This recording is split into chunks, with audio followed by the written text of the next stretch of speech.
नमस्कार दोस्तों, कैसे हैं आप?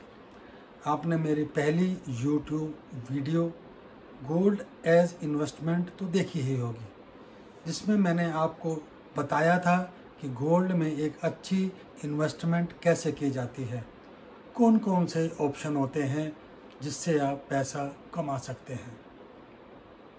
अगर आज मैं आपसे पूछूं कि आप डायमंड की रिंग लेना चाहेंगे कि गोल्ड की रिंग लेना चाहेंगे कि चांदी की रिंग लेना चाहेंगे, तो आपका क्या जवाब होगा? Yes, diamond.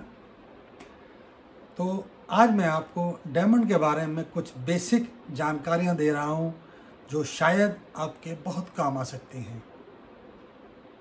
दुनिया का अब तक का सबसे कठोर पदार्थ है हीरा। कार्बन के परमाणु मिलकर जो ठोस संरचना बनाते हैं वो है हीरा। डायमंड धरती के गर्भ में 150 से 200 किलोमीटर तक अंदर छिपा रहता है। इतनी गहराई तक हीरा होता है। हम हीरे का वजन कैरेट में नापते हैं। एक कैरेट में 200 मिलीग्राम होते हैं। हम हर एक कैरेट को 100 पॉइंट में बांट सकते हैं। हीरा एक ऐसा रत्न है जिसकी चमक ऊपर की ओर होती है, बाकी सभी रत्नों की चमक नीचे की ओर होती है। हीरे में और बाकी रत्नों में ये एक बेसिक डिफरेंस होता है। आप ये जानकर आश्चर्यचकित हो जाएंगे कि दो हीरे कभी भी एक समान नहीं हो सकते।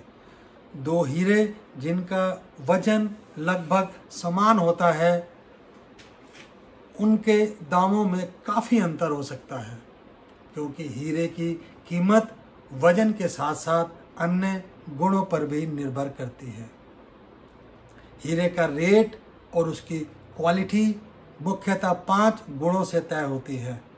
फर्स्ट नंबर पे आता है carat weight, second clarity, third cut, fourth colour, पांचवा और सबसे महत्वपूर्ण जो होता है सर्टिफिकेशन, यानी उसका सर्टिफाई होना बहुत ज़रूरी है। हीरे का GIA grade scale D to Z होता है। D में वो हीरे आते हैं जो रंगहीन होते हैं, यानी जो वाइट होते हैं, और Z कैटेगरी में जो हीरे आते हैं उनमें पीलापन आप साफ देख सकते हैं। आपको डायमंड हमेशा 14 कैरेट या 18 कैरेट सोने में ही पहनने चाहिए। 22 कैरेट गोल्ड में डायमंड कभी नहीं पहनना चाहिए, क्योंकि 22 कैरेट का गोल्ड काफ़ी सॉफ्ट होता है, और इसलिए जो कि डायमंड एक कीमती रत्न है, उसके बाहर निकलने का डर हमेशा बना रहता है। कच्चे और बिना तराशे हुए डायमंड को हम अनकट डायमंड बोलते हैं।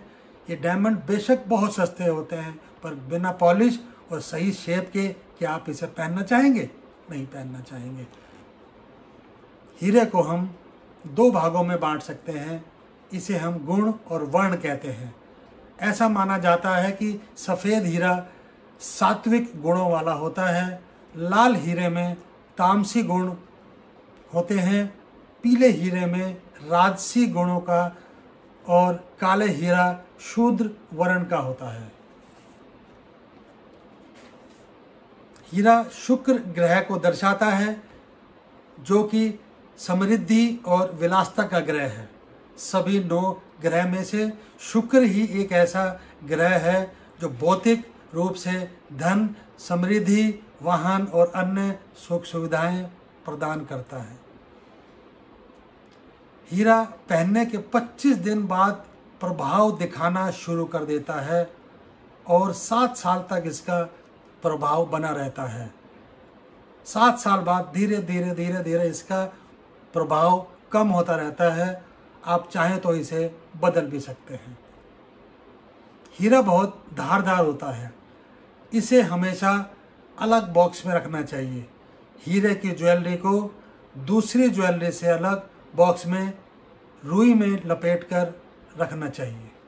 मैं आपको एक बात और बताना चाहता हूँ कि मेकअप करने के बाद ही हीरे की ज्वेलरी पहननी चाहिए, नहीं तो हीरे की चमक व उसकी खूबसूरती खराब होने का डर हमेशा लगा रहता है। ज्योतिष के हिसाब से तो आपको हीरे को सीधे हाथ की बीच वाली उंगली में सूर्योदय के बाद शुक्रवार को ही धारण करना चाहिए। यदि आप डायमंड के ज्योतिष गुणों का फायदा उठाना चाहते हैं तो बगैर किसी ज्योतिष की सलाह के हीरे को धारण नहीं करना चाहिए। एक दागदार टूटा हुआ हीरा दुर्घटना का कारण भी बन सकता है। एक अच्छा साफ हीरा आपके जीवन में खुशी एवं समृद्धि लाता है। अगर आप हीरे के बारे में और जानकारी चाहते हैं तो मेरी book secret you must know about jewellery जो अमेज़ॉन किंडल पर उपलब्ध है, वहाँ से लेकर आप पढ़ सकते हैं। ये मेरी बुक है।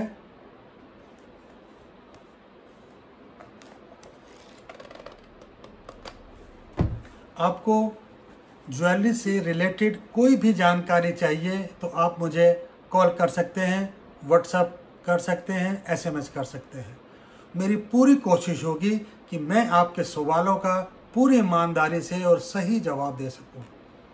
आज मैंने अपनी book secret you must know about jewellery में से चैप्टर 1 जो कि डायमंड का है, आपको जानकारी दी है। आगे और भी जानकारी देने की कोशिश रहेगी। मेरी बुक में बहुत सारे चैप्टर्स हैं। गोल्ड का है, डायमंड का है, सिल्वर का है, स्टोन का है, रुद्राक्ष का है, बहुत सारी अच्छी जानकारी है। अगर आपको मेरी वीडियो पसंद आई हो तो इसे लाइक करें, ज़्यादा से ज़्यादा लोगों में शेयर करें and please subscribe to my YouTube channel and press the bell icon for future updates. Thank you.